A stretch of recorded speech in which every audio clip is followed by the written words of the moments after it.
The nice thing about the crypto market is that we have data. We actually know who's buying and who's selling, and why we can't necessarily value crypto based on its future cash flows or based on comparables. We can evaluate it based on psychology, as in what's the reference price of the average market participant. That is what we see over here. This is the cost distribution heat map for Bitcoin. Bitcoin has peaked at 125,000 US dollars, but this is not where many people bought their BTC. Really, the 120k mark is where most people got their top allocation. Now, if we fall further into Bitcoin, even the medium-term holders will be in losses, because many people that bought between 50 and 70k have already taken profit and the reference price has gone up. Now, why do those reference prices matter? It matters because everybody looks at their own portfolio and what price did I buy a certain asset and how is the current price relating to that price. Now, if you believe in Bitcoin over the very long term, if you do believe that because of fiat debasement, because of adoption of crypto, Bitcoin should over the very long term go up, then you might not be willing to sell at a loss. If you bought for a higher price, now the price is coming down, you might be more inclined to simply just wait it out. You might be inclined to not sell. And so whenever the average market participant is in profit, there might be more selling pressure. Whenever the average market participant is in losses, we might see less selling pressure and we might see a potential turnaround. Now, this chart shows where that inflection point is. This is the average cost basis of the market. It's the realized price. It shows very nicely, at least historically, when it was a good time to buy. Whenever the current price was below the average price that the average investor got Bitcoin for, that's the best time to buy. This is when the market is absolutely depressed, when there is apathy, when there's very little attention on crypto. Unfortunately, we are not below the realized price yet. The average cost basis is currently at $56,304. I'm not saying that we're going to hit that level anytime soon, because sometimes when we are in a healthy bull market, we might be above that average cost basis for a very long time. But it does give us an idea when it might make sense to over allocate, when it might make sense to buy against the current negative momentum. So if we are entering a bear market, probably once we are below the realized price, it might make sense to buy when nobody else wants to buy. Here's something fascinating. This is also a longer term chart. This shows how much supply is currently in loss. And we are already at a relatively elevated level, not yet at the heights of the end of a bear market, but much higher than I would have expected, given that Bitcoin so far has only fallen by 31%. The current supply in loss is higher than what we have seen throughout the entire bull market. Well, the one from 16k to 125k. There is a chance that we are entering a bear market. At least things aren't as stable anymore as they used to be before the bottoms got bought up way earlier. And the loss is also maturing over time. This is a split between the long-term and short-term holder supply that's in profit and loss. The profit is not shown on the chart, but the loss is shown. And again, when the market is very much in losses, especially the long-term holders, that's when things tend to turn around. And we start to get the first long-term holders entering the loss zone, but we're quite far away from a potential bear market bottom. We can't even say for certain that we've already entered the bear market. Now, I'm personally very bearish. I've even changed the name of this channel, right, from Gerhard to Bearhard. I've changed also the picture of this channel. So I want to make this message clear. I don't flip-flop in my opinion all the time. I simply just show the different data points that support the bear case, but also the data points that might support a bull case. Nothing is black and white. Nobody has a crystal ball where things are going. But if we are entering a bear market from here, we're definitely not yet at the bottom. Things can get way worse. We have seen this before, right? We went from 72k down to 16k. And now this time the top is 125k. Let's make a little fun exercise. let's say the 2022 bear market will be exactly the same as the potential 2026 bear market, which by the way would of course also support the 4-year cycle theory. If we align those tops, then we are pretty much on pace for a potential bear, and the bottom would be somewhere around 28k even. Now 28k is a very bearish prediction. It's much lower than what the realized price would suggest. We have gone below the realized price at the end of a bear market, but not to that degree, maybe 20% below. So if we now go 20% below the current realized price, that would bring us to 45k, not to 28k. There is a way to resolve that potential conflict. This again is the realized price of the entire market, but we can also have a look at the long-term holder realized price. And at the end of a bear market, we also tended to fall below that. So the long-term holder realized price was at 20k. Again, we bottomed out at 16k. That's 20% below that cost basis. Currently, the long-term holder realized price is at 37k. So that would indicate a bear market bottom at 31k. And that's much more in line with the 39k bottom, if of course history was to exactly repeat itself, which never is the case. History only rhymes, it doesn't perfectly repeat. But again, at minimum, I want to see how the average market participant is in losses to make a contrarian bet, to buy when nobody else wants to buy. It's always the contrarian that tends to make the money long term. The masses tend to lose their money towards the people that are contrarian, that are more skilled, right? This is a capital concentration process. Not everybody can outperform the market. The minority outperforms at the expense of the majority. If you want to get average returns, you just buy and hold, you just dollar cost average. If you want to get outsized returns, you have to take this from another market participant. Now this is the net unrealized profit and loss. And still, the average Bitcoin investor is 34.7% in profit. Once the average is in losses, that's when the real diamond hands are buying. That's when the market cannot be shaken anymore. By the way, if you so far enjoy this content and you don't want to miss future videos, then feel free to subscribe. I publish videos regularly over here. Have a look at the number of sellers that are selling at a loss. And so that's a potential measure of how much panic there is in the market, right? If you bought Bitcoin for a higher price and you're willing to sell it for a lower price, you might have just wanted to ride the momentum. You might not have as long of a time horizon. If the tourists sell at a price that's lower than what they bought it for, that tends to be the time when the market bottoms as well. Again, the average Bitcoin investor has to have more conviction for momentum to turn around. When prices increase, that's when long-term holders take profit, when short-term holders enter, and that's when the average investor does not have that much long-term conviction in Bitcoin. The average investor is just riding the current momentum. But if we are in a bear market, then the short-term speculative money has to sell at losses, and that's then when the long-term holders take over again. They are buying independent of where Bitcoin is going over the next few months. They are just buying because they believe in the asset very long term. And so this is a good metric of capitulation of the tourists.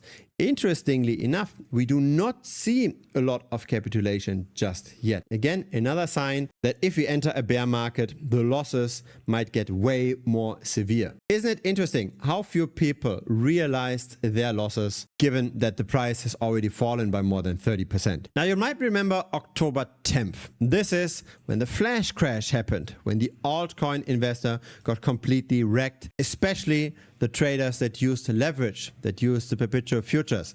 If you had 2x leverage on a long position, you lost it everything on October 10th.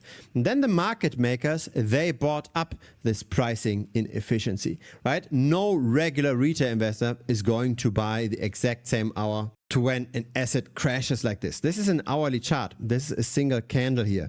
So this was all just institutions. This was all market makers that bought up this crash. And what's now happening is that those market makers are simply removing their allocation over time. That's why the altcoin market continues to bleed. But that might also come to a halt. There's still a bit more room to fall, potentially 11%, until we hit that bottom. And after that, it needs to be overall bear market sentiment that pushes prices lower. It's not going to be just the deleveraging from that flash crash on October 10th. Now, I said that I also want to show the positive side, how things could potentially turn around. Maybe we get positive regulation, maybe we get new investor demand, maybe we get new countries buying into Bitcoin. There's always a potential scenario on the horizon that might turn things around, where even when now the market is in net unrealized profit, could potentially rally again. Have a look at the options open interest by strike price. So this is where options traders believe Bitcoin realistically can go. There is the puts, so that's betting on falling prices, and there's the calls, that's betting on rising prices. It seems like there's call interest all the way up to 200K per Bitcoin. Everything beyond that is very much irrelevant, but there are a lot of people that are betting on Bitcoin reaching 200K. How is this a plausible scenario? Here is how this could be plausible. What we see here in blue, that's the stablecoin dominance. How much of all of crypto in percent is currently in stablecoins? This tends to peak at around 16-17%. It tends to bottom at around 5%. And there is an inverse correlation to the Bitcoin price. As in, when a lot of money is on the sidelines, when the stablecoin dominance is high, crypto prices tend to be low.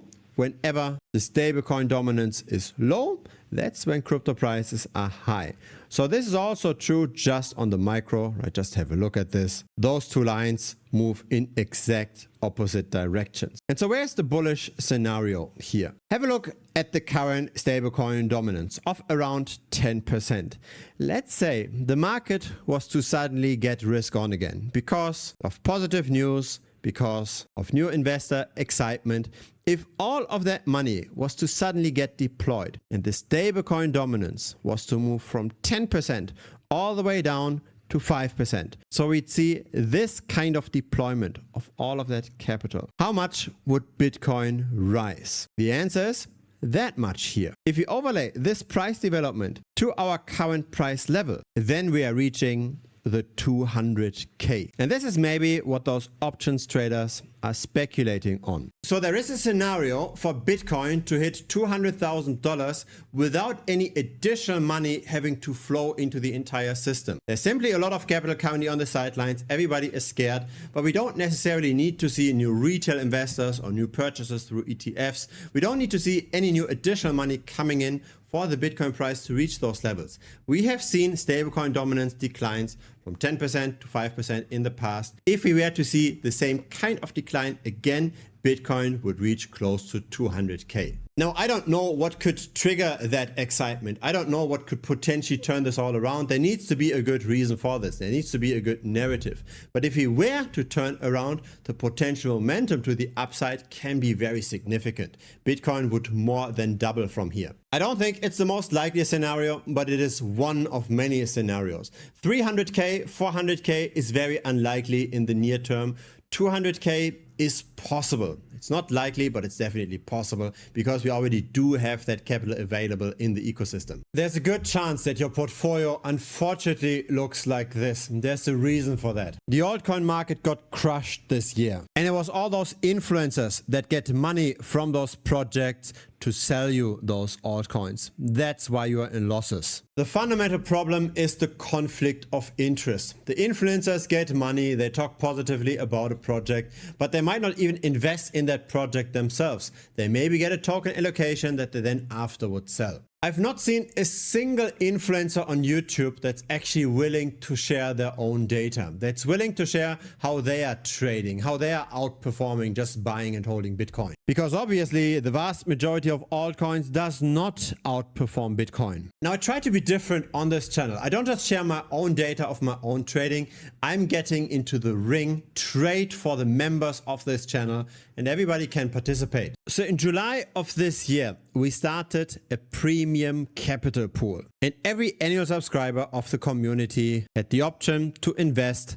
And while Bitcoin fell by almost 25%, we made 17% in gains. And it's not just the delta that I like, it's also the very low correlation. As in, when we went sideways, we made money.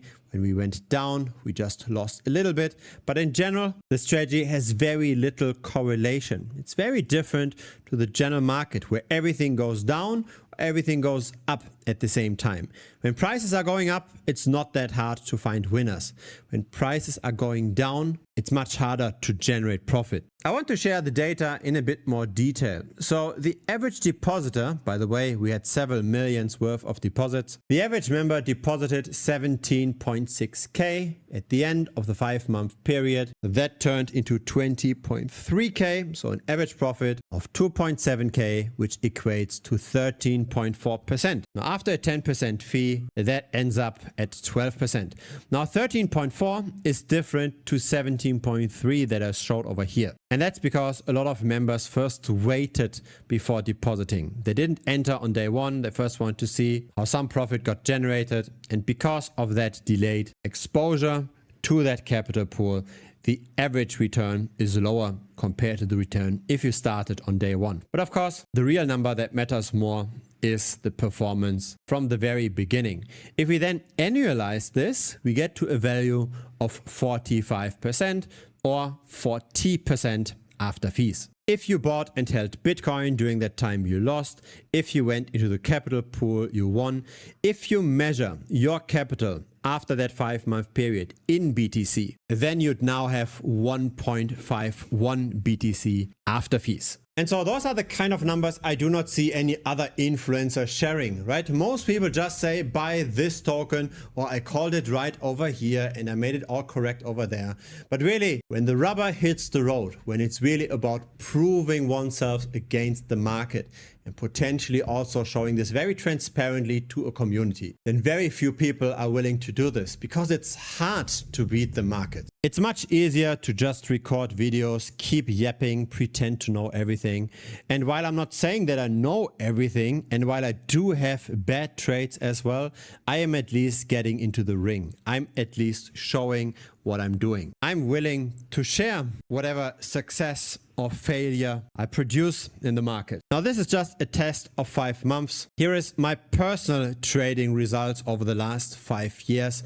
So this is the monthly alpha over buying and holding Bitcoin. This averages out to 1.6% per month. The dotted line over here, that's the 12-month average. Had I just dollar cost average into Bitcoin, I would have gotten the return by this white gray line. But because of relative valuation trades, because we made money when everybody else was losing, we are able to outperform just buying and holding Bitcoin. That's the hard part, right? We always need a benchmark. When everything goes up and we just take on more risk by buying an altcoin, of course we can outperform. But if things go sideways, if things go down, that's where we can see who's actually swimming naked. When the tide is going down, that's when things get tough. So it seems like you're still around. Even after all of those losses, you still try to learn about crypto, and I applaud you for that. But probably if you haven't made any money in the last year, it's better to change gears. So you can simply just trade whatever I trade actively. So I'm sharing every single trade that I do in real time in premium. That's $125 per month. And because I'm having a good day, I'm sharing one trade here for free. That's actually a premium trade, which is Pudgy Penguins relative to Solana. So you're going short Pudgy Penguins, you go long Solana, and just trading this long-term trend. And if you're making money with that trade, feel free to reinvest this into premium if you don't want to make the jump yet. But Pengo is one of those highly inflating tokens, and it still has a lot of room to fall, especially if the market overall continues to suffer. But then, of course, if you don't want to do the active trading part, you can also join the next premium capital pool where the trades will be executed automatically. This time it will not just be 5 months, but 12 months of trading. There is the manual route. There are several tutorial videos on how to set up all those positions. It explains how to make money when Pudgy Penguins continues to fall, how to have proper risk management in place, and how to execute everything manually. But if you don't want to go the manual route, then instead of subscribing monthly, you can subscribe yearly. Now, currently this is still crossed on the website. This will get updated very soon. The next copy trading vault will launch in January of 2026. And so feel free to join. It's 10 months of premium, right? It's $1,250. You can also just start off with the monthly subscription and then switch over to yearly afterwards. But if you want to start out with yearly directly, again, if we are able to keep the current returns, which of course is a big if, right? Nobody knows if this rate of return will stay. But if this 5-month test is representative of what's going to happen in 2026, then the break-even point for premium with the $1,250 is an investment of roughly $3,000. So you don't necessarily have to go in with 17K, right? Once you go in with a bit over 3K, you already have all of that content for free. And it's not just tutorials, there's also premium updates. There's also various on-chain tools, etc., to help you improve your crypto game. If it's the very first time here, feel free to give this a like. It will help the channel grow. Feel free to also subscribe. I publish videos regularly. There's a link to premium popping up here on the screen. Just click on that. It will lead you to the website. See you next time on YouTube or see you on premium. Cheers.